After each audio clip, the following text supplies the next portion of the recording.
এ দেখো চলে এসেছি শুভ বিকেলবেলাতে, সারাদিন বাদ পরপর দুটো ভিডিও আজকে করেছি, দুটো ভিডিও আপলোড করেছি, যা ছেড়েছি অনেকটা সময় চলে গেল। তারপর বৃহস্পতিবারে পুজো ছিল, সারাদিন আসা হয়নি, এমনি বিকেলবেলায় আসলাম। এ দেখো আমি বেরিয়ে কাপড় পরা হয়ে গেছে, আমি বেরিয়ে পড়ছি। আজকে যাবো নান্নাতে আছে আজকে। আজ 14 তারিখ হয়ে গেল, দেখতে দেখতে শ্রাবণ মাসে 14 তারিখ হয়ে গেল। ঠিক আছে। নিত চারোখানি জ্ঞানী যোগী মিল रहे सब मन की खानी भाग जाई राधा स्वामी धाम काम ही भेद न जनाई ऊंचा से ऊंचा देश है भगवान ठिकानी बिना সত্যানুসরণ গ্রন্থ থেকে পাঠ করছি। অনুতাপ করো, কিন্তু স্মরণ রেখো যেন পুনরায় অনুতপ্ত হতে না হয়। যখনই তোমার কুকর্মের জন্য তুমি অনুতপ্ত হবে, তখনই পরম পিতা তোমাকে ক্ষমা করবেন। আর ক্ষমা হলেই বুঝতে পারবে তোমার হৃদয়ে পবিত্র সান্ত্বনা আসছে, আর তাহলেই তুমি বিনীত, শান্ত ও আনন্দিত হবে। যে অনুতপ্ত হয়েও পুনরায় সেই প্রকার দুষ্কর্মে রত হয়, বুঝতে হবে সে সত্যই অত্যন্ত দুর্গতিতে পতিত হবে। শুধু মুখে মুখে অনুতাপই নয়, ও আরও অন্তরের অনুতাপ, আশার অন্তরায়। প্রকৃত অনুতাপ এলে তার সমস্ত লক্ষণীয় অল্প বিস্তার প্রকাশ পায়।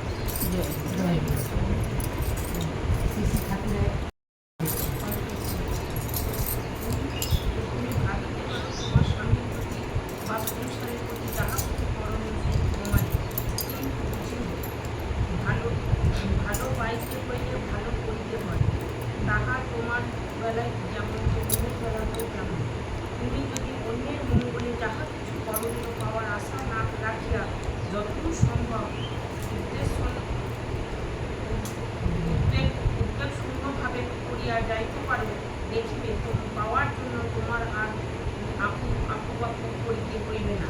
পাওয়া তো আসবে, তা তোমার মনে অন্তরিক্ষে কে যেন বাইরা উঠিবে স্বস্তি।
সকালে কেউ প্রার্থনাও করা হয় না ঠিক মতন, আমরা সকালে কেউ প্রার্থনাও করি না, বিকালেও কিন্তু প্রার্থনা করা হয় না। কিন্তু ঠাকুর শুধু ইষ্টবৃদ্ধি করলে হবে না, তার সময়ে প্রার্থনা করতে হবে, দুবেলা ঠাকুরের বই পড়তে হবে, সেইভাবেই ঠাকুর কিন্তু চলার পথ এগিয়ে। ঠাকুর ছাড়া জীবনে কিন্তু কিছু নেই, সবই চলার পথে ঠাকুর আমাদেরকে পথ দেখিয়ে দেবে। যেটুকুনি পথে চলতে হবে ঠাকুরকে নিয়ে আমাদেরকে চলতে হবে, ঠাকুর ছাড়া কিছু নেই। ঠাকুরই আমাদের চলার পথ দেখতে দেবে। যারা এখন ওই ঠাকুরের নাম নাওনি তারা কিন্তু অতি তাড়াতাড়ি কিন্তু ঠাকুরের পথ চলার জন্য নিতে হবে, ঠাকুরকে পথ ধরতে হবে। পথ ছাড়া আমাদের কিন্তু কিছুই গতি নাই। এই বলে সকলকে আমার জয় করি। কেন ধরবো, কেন কেন ঠাকুর নিয়ে আমরা চলব? আমাদের চলার পথে অনেক ভুল ত্রুটি, সঠিক পথ, আমরা কোন পথে গেলে আমাদের ভালো হবে, আমাদের সংসারে সন্তান সন্ততি তাদের নিয়ে আমরা ভালোভাবে চলতে পারবো। হ্যাঁ, সংসারে সমস্ত সমস্যা সমাধান একমাত্র পথ দেখাবেন আমাদের পরম পিতা। তো সেই জন্য আমরা অবশ্যই ঠাকুর ধরে চলবো। ঠাকুরকে ছাড়া আমাদের জীবন একেবারেই কি বলবো, অন্ধকার বললেই চলে।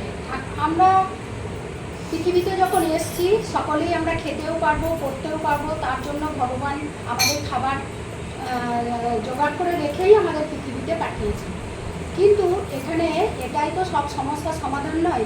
আমরা কিভাবে চলবো, কেমনভাবে চলবো, কেমনভাবে চললে আমাদের সঠিক পথ নির্ধারিত হবে, আমাদের সংসারে সন্তান সন্ততি বা সমাজে আমাদের একটা স্বচ্ছলতা, পরিষ্কার পরিচ্ছন্নভাবে নীরব থেকে আমরা কেমনভাবে চললে আমাদের উপকার হবে, সেই পথ আমাদের দেখাবেন ঠাকুর।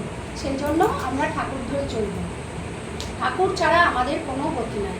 আমার জীবনের অনেক অভিজ্ঞতা। আমি আজ থেকে 20 বছর আগে, হয়তো তখন এই নান্দা গ্রামে কেউ দীক্ষিত হয়েছে কিনা আমি জানতাম না, আমার সবে সবে বিয়ে হয়েছে। আমি বলি কিভাবে আমি এই ঠাকুরের শ্রীচরণতলে বা ঠাকুরকে পেয়েছি। ছোট্ট, হয়তো তখন দিদিরাও এখানে নিয়েছিলেন কিনা আমি জানি না, বলতে পারবো না। হঠাৎ করে তখন আমার মেয়েটা সবে সবে 3 বছর বয়স। তো আমার বাড়িতে হয়তো কেউ শুনে থাকবেন, ঋত্বিক দাদা, তার নাম আমি ঠিক জানি না, যতটা সম্ভব পরেশ হাজরা। তো ওনারা দুজন হঠাৎ করে আমাদের বাড়ি এসছেন সাদা ড্রেস পরে।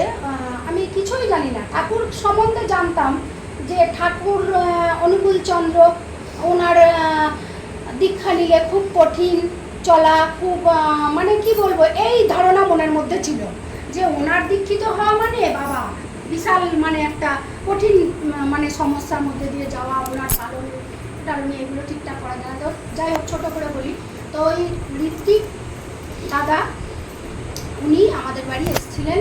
তখন আমাকে বললো মা, আর আমার তখন খুবই মানে কি বলবো, সবে সবে বিয়ে টিয়ে হয়েছে, 3-4 বছর 5 বছর এরকম। তো আমার সংসারের অবস্থা খুবই খারাপ। হ্যাঁ, সেই নুন আনতে পান্তা করে এমনই অবস্থা, হয়তো সবাই জেনে থাকবেন এখানকার আমাদের বিষয়ে। তো যাই হোক, এইবার সেই অবস্থায় আমাকে ঋত্বিক দাদা দীক্ষা দিলেন, আমাকে আর আমার স্বামীকে। বললো তোদেরকে ইষ্টবৃত্তি করতে হবে। হয়তো বিশ্বাস করবেন না, তখন 4 আনা ছিল। 4 আনা পয়সা আমাদের হাতে ধরিয়ে দিয়ে যা যা ওনার করণীয় যা কিছু বললেন। তো আমরা একমতেই 2 স্বামী স্ত্রীতে রাজি। আমি আমার স্বামীকে রাজি করালাম যে নাও তো, যা হবে হবে। হ্যাঁ, তো ওনার কথাগুলো সত্যি, ঋত্বিক গোবিন্দ হাজরা যে কথাগুলো আমাদেরকে বলে গিয়েছিলেন তা অক্ষরে অক্ষরে পালন করে বছর 2-3-এর মধ্যেই আমি ফল পেতে শুরু করি ঠাকুরের। একনিষ্ঠভাবে আমি ঠাকুরের মানে প্রার্থনা বই দেখে দেখে, তখন তো মুখস্থ নেই, আজও সেই বই, সত্যানুসরণ বই, আজও ঠাকুরের আর একটা যে মানে প্রার্থনার বই, আজও সেই পিকচার, সেই ছবি, ঋত্বিক দাদারই ছবি আমার ঘরে রয়েছে। আজও আমি ওনাকেই স্মরণ করে চলছি। তো এখনও পর্যন্ত আমার জীবনের যা কিছু সব ঠাকুর ঠাকুর ঠাকুর। আমি ঠাকুর ছাড়া কিচ্ছু চিনি না, আমার কিচ্ছু নেই। আমার মেয়ের বিয়ে, আমার বাড়ি ঘর যা কিছু সব এই পরম পিতার কৃপা। সেই জন্য আমি সকলকে বলবো, ওনার পথে চলুন, ওনাকে সঙ্গে নিয়ে চলুন। জীবনে কোনো দিন কোনো বাধা বিপত্তি কে রুখতে পারবে না, কেউ না, কেউ না। ঠাকুরই একমাত্র সব, ঠাকুরই আমার সব। ঠাকুর ছাড়া আমার জীবনে কিচ্ছু নেই। আমি ঠাকুরকে সদাই বলি, যা কিছু বিপাক আছে স্মরণ করে যাও। বলছে ভাবছে বসে চলবে কিসে, ভাববার তুমি কে, ভাববার যিনি ভাবছেন তিনি, তুমি ভাবো শুধু তাকে। তাই আমি আপনাদের এখানে যারা সকলে উপস্থিত বলবো, শুধু ঠাকুর ধরে চলুন। নিজের ভাবনা, আপনি নিজে কিচ্ছু না, কিচ্ছু না, কিচ্ছু না, সব কিছুই কিন্তু আমার পরম পিতা। এই বলে আমি আমার বক্তব্য তেনার চরণে কোটি কোটি প্রণাম জানিয়ে শেষ করছি। কোটি প্রণাম। ঠাকুর ঘরের পরিবারের সকল সদস্যদের আমার যথাযোগ্য স্থানে প্রণাম। উপস্থিত মাতৃ সম্মেলনের সমস্ত মায়েদের আমার রানন্দিত জয়গুরু। আজকে শ্রাবণ পরিক্রমার 14তম দিন। আমরা দেখতে দেখতে 13টা দিন অতিক্রান্ত করে এসেছি। আজ আমাদের টুম্পা মায়ের বাড়ি মাতৃ সম্মেলন হচ্ছে। আমি শ্রী শ্রী ঠাকুরের আতুল চরণে তার সর্বাঙ্গীন মঙ্গল কামনা প্রার্থনা করি। টুম্পা মা একদম নতুন, কোনোদিন মাতৃসঙ্গ বা সৎসঙ্গ এই বাড়িতে হয়নি। আমি যাজন করে ওনাকে যতটুকু বোঝাতে পেরেছি তার মধ্যে উনি সঙ্গে সঙ্গে আমার কথায় সম্মতি দিয়েছেন বা ঠাকুরের কাজ করতে প্রস্তুত হয়েছেন। পরবর্তী জীবনে আমি আশা করছি টুম্পা মা এই রাস্তাতেই অন্তত পরিচালিত হবে। শ্রী শ্রী আচার্যদেব এবছর নির্দেশ করেছেন কুমারী মায়েদের কিভাবে ঠাকুরের পথে পরিচালিত করতে হবে। কুমারী মায়েরা কিভাবে ঠাকুরের পথে পরিচালিত করতে হবে। কুমারী বলতে আমরা কি বুঝি, এটা আগে সবার আগে একটা শিশু তার পরিণত বয়স থেকে, শিশুকাল থেকে একটু বড় পরিণত বয়সে পা দেয়, সেইটাকে বলা হচ্ছে কুমারী। তখনও থেকে কুমারী জীবন থেকে তার বিবাহিত জীবনে আসতে কিন্তু আরও বেশ কিছুটা টাইম লাগে, বেশ কিছুটা সময় অতিবাহিত হওয়ার পরে তবে সেই বা পরিবারের মা বা বাবা ঠিক করেন যে তার মেয়েটা এবার বিবাহযোগ্য হয়ে উঠেছে। তার আগে মেয়ে কিন্তু কুমারী থাকে। শ্রী শ্রী ঠাকুরের বলছেন 12 বছর বয়স হলে সমস্ত শিশুকাল থেকে যখনই একটা মানে মেয়েই হোক আর ছেলেই হোক 12 বছর বয়স হয় তখন তাকে দীক্ষা দিতে হয়। আমাদের শ্রী শ্রী রামকৃষ্ণদেব বলেছিলেন চারা গাছকে বেড়া দিয়ে রাখতে হয়। রামকৃষ্ণদেবের এই কথাটা অতীব প্রচলিত কথা একটা। তিনি বলেছিলেন সবসময় চারা গাছকে একটা বেড়া দিয়ে রাখো। কেন না, চারা গাছ যখনই তুমি বেড়া ছাড়া রাখবে তখনই সেটা ছাগল গলিতে খেয়ে যাবে। তা একটা কুমারী জীবনকে যদি তুমি ঠাকুরের পথে পরিচালিত না করতে পারো তাহলে সেই কুমারী মা কিন্তু বিপথে পরিচালিত হবে, কখনোই ঠাকুর মুখ হবে না। তাহলে আমি কি চাইবো আমার ঘরের একটা যদি মেয়ে সন্তান থাকে সে বিপথে পরিচালিত হোক? কখনো নয়। সব বাবা মাই চায় যে আমার মেয়ে ঠিক পথে পরিচালিত হোক। পথে পরিচালিত ঠাকুরের দীক্ষা নেবে। দীক্ষা কথার অর্থ হচ্ছে দক্ষ হয়ে ওঠা। তাহলে দীক্ষা যখনই নেবো তখন আমি দক্ষ হয়ে উঠবো। কিসে দক্ষ?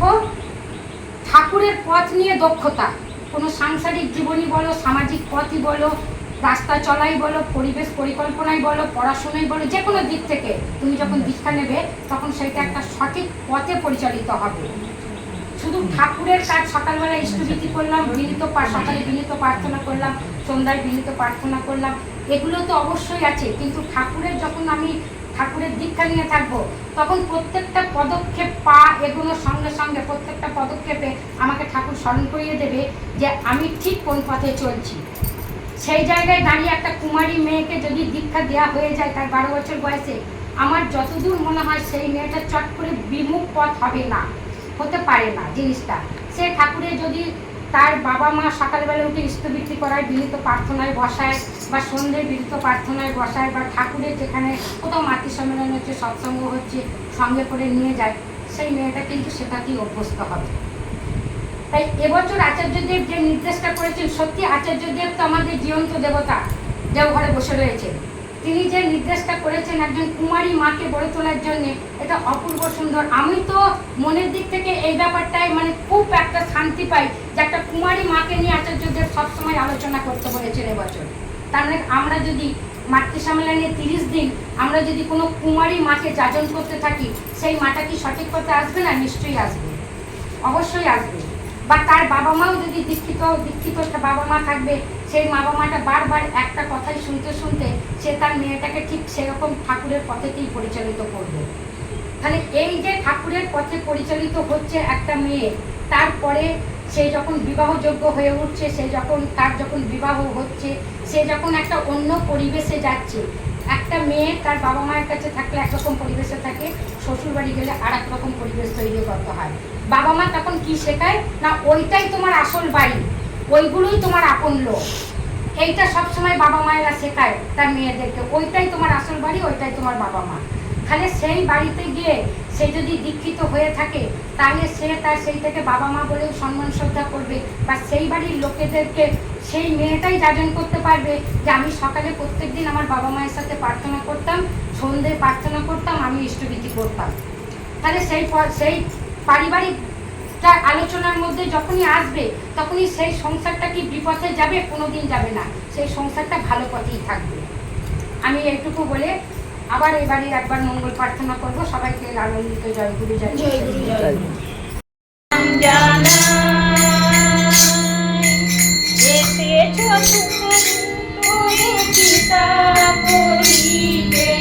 এসেছো তুমি প্রভু পিতা বলিতে,